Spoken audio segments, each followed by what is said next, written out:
जब जब इस पृथ्वी पर धर्म को मिटाने की कोशिश की जाएगी, जब जब अधर्म बढ़ेगा, मैं धर्म की रक्षा के लिए पृथ्वी पर अवतार लूंगा। महाविष्णु के 8वें अवतार और जग के पालनहार श्री कृष्ण, जिन्होंने सारथी बनकर महाभारत में अर्जुन को उनका धर्म याद दिलाया और पांडवों का साथ देकर अधर्मीय कौरवों का अंत किया था। लेकिन क्या आप जानते हैं कि कौरवों को हराने और धर्म की रक्षा करने के लिए श्री कृष्ण ने कई बार झूठ और छल का उपयोग किया था, और एक बार तो उन्होंने धर्मराज युधिष्ठिर को भी झूठ बोलने की सलाह दी थी। गरुड़ पुराण जैसे ग्रंथ द्वारा भगवान विष्णु हमें सिखाते हैं कि झूठ और छल का इस्तेमाल करना पाप है, पर कई बार ऐसे भी अवसर आए जब पापियों का संहार करने के लिए स्वयं भगवान ने ही अपने ही बनाए नियमों का उल्लंघन कर दिया। अगर श्री कृष्ण छल का इस्तेमाल ना करते तो शायद पांडव कभी दुर्योधन को हरा ही ना पाते। कौरवों की मां गांधारी, जिन्होंने अपने दृष्टिहीन पति का दुख समझने के लिए विवाह के तुरंत बाद अपनी आंखों पर पट्टी बांध ली थी। पति के लिए उनकी निष्ठा और शिव जी के वरदान से उन्हें एक दिव्य शक्ति प्राप्त हुई थी। वो जब भी अपनी आंखों से पट्टी हटाएंगी तब उनकी पहली नजर जिस पर भी पड़ेगी वो इतना ताकतवर हो जाएगा कि किसी भी वार का उस पर कोई असर नहीं होगा। जैसे ही गांधारी को पता चला कि दुर्योधन को छोड़ उनके सभी पुत्रों का युद्ध में मृत्यु हो गई है, उन्होंने तुरंत दुर्योधन को बुलावा भेजा, जिसमें कहा गया था कि वो स्नान करके वैसे ही नग्न अवस्था में अपनी माँ के सामने जाएं, ताकि जब वो अपनी आंखों की पट्टी खोलें, उनकी दिव्य शक्ति से उसका शरीर वज्र के समान कठोर बन जाए और उसे कोई भी हरा ना सके।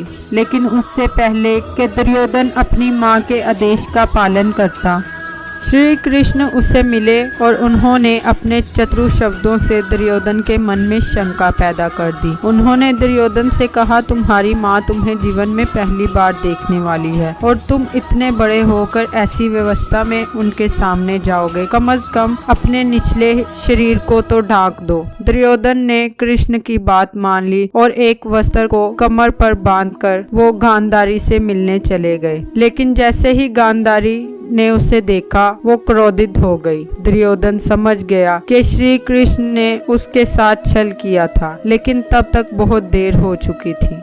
महाभारत के शल्य पर्व के अनुसार इस घटना के बाद भीम और दुर्योधन के बीच गदा युद्ध प्रारंभ हुआ। दोनों ही गदा चलाने में माहिर थे, लेकिन भीम द्वारा बार बार वार करने पर भी दुर्योधन पर कोई असर नहीं हो रहा था। ये देखकर श्री कृष्ण ने अर्जुन से कहा, दुर्योधन की गदा युद्ध में अधिक कौशल है। अगर ऐसे ही चलता रहा तो भीम अपनी प्रतिज्ञा कभी भी पूरी नहीं कर पाएगा। ये सुनकर अर्जुन को याद आया कि भीम ने प्रतिज्ञा ली थी कि वो दुर्योधन की जान को चीर कर उसका वध करेंगे।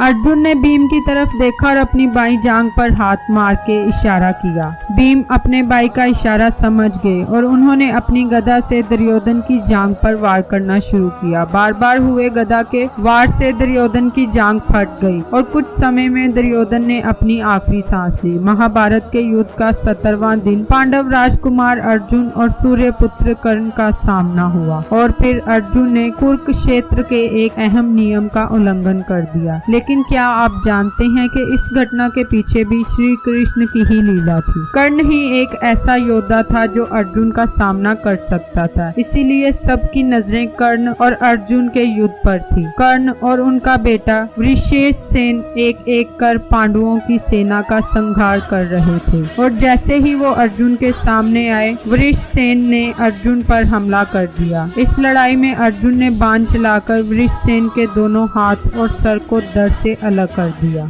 अपने पुत्र की यह हालत देख कर्ण बहुत क्रोधित हो गया। गुस्से से उसकी आंखें लाल हो गई और ऊंचे सुर में ललकारते हुए अर्जुन की ओर बढ़ा और फिर एक घमासान युद्ध की शुरुआत हुई। दोनों के वार एक दूसरे पर भारी पड़ रहे थे और ऐसा लग रहा था जैसे ये युद्ध कभी अपने अंजाम तक नहीं पहुंचेगा। लेकिन तब ही कर्ण का रथ का पहिया मिट्टी में धंस गया और उसे रथ से नीचे उतरना पड़ा। कुरुक्षेत्र का एक अहम नियम था हमला तभी करो जब सामने वाला योद्धा अपने रथ पर हो और वो निहत्था ना हो। नियम का पालन करते हुए अर्जुन रुक गए, लेकिन तभी श्री कृष्ण ने उन्हें अभिमन्यु का वध याद कराया। चक्रव्यूह में फंसाकर पीछे से वार कर युद्ध के नियमों को तोड़कर अर्जुन के पुत्र अभिमन्यु की हत्या की गई थी, जिसमें कर्ण भी बराबर का हिस्सेदार था। श्री कृष्ण ने अर्जुन को समझाया कि नियमों का अनादर करना पहले कौरवों ने शुरू किया था।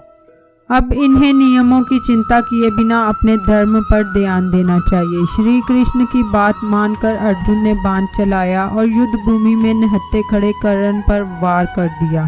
श्री कृष्ण के इस एक वाक्य ने लाखों की संख्या में मौजूद कौरव सेना की हंसी को एक पल में गायब कर दिया और इन्हें एहसास हुआ कि वो जिस बात की खुशी मना रहे थे वो तो एक छलावा था। जयद्रथ कौरवों की इकलौती बहन दुश्शला का पति, जिसने एक कठिन तप कर भगवान शिव से एक वरदान हासिल किया था, जिसके चलते वो एक दिन के लिए पांडवों को युद्ध भूमि में रोक सकता था, और उसने इस वरदान का इस्तेमाल अर्जुन के पुत्र अभिमन्यु को फंसाने के लिए किया। युद्ध के 13वें दिन गुरु द्रोणाचार्य ने चक्रव्यूह का निर्माण किया, एक ऐसी रचना जिसे तोड़ना लगभग नामुमकिन था। कौरवों ने अभिमन्यु को चक्रव्यूह में फंसाकर छल से उसका वध कर दिया और जयद्रथ को वरदान के कारण पांडवों की सेना में से कोई भी अभिमन्यु की सहायता करने नहीं जा सका।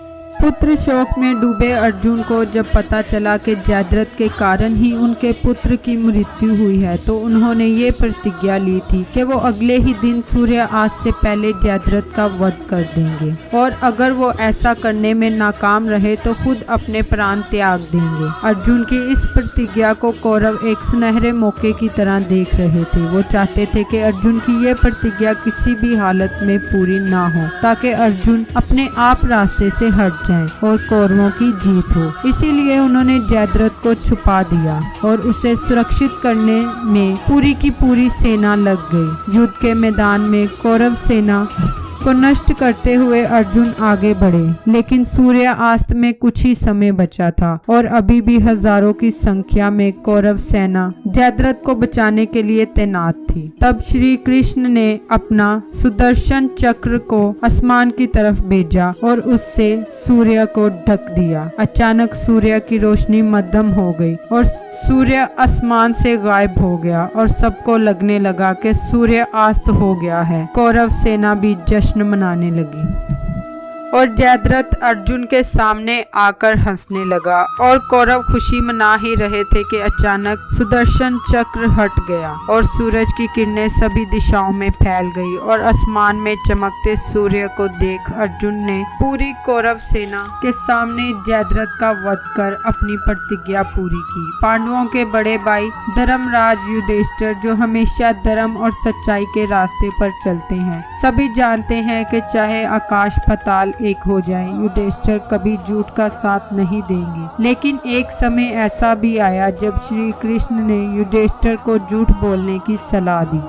महाभारत के द्रोण पर्व के अनुसार गुरु द्रोणाचार्य का सामना करना पांडव सेना के लिए कठिन होता जा रहा था। वो सबसे कौशल धनुर्धारी थे और जब तक उनके हाथ में धनुष था उन्हें कोई भी मात नहीं दे सकता था। इसीलिए गुरु द्रोणाचार्य को हराने के लिए उनका शस्त्र नीचे रखना जरूरी था। श्री कृष्ण जानते थे कि द्रोणाचार्य अपने पुत्र अश्वत्थामा से बहुत प्रेम करते थे और उनकी इसी कमजोरी को उनके खिलाफ इस्तेमाल करने का सुझाव श्री कृष्ण ने ही पांडवों को दिया।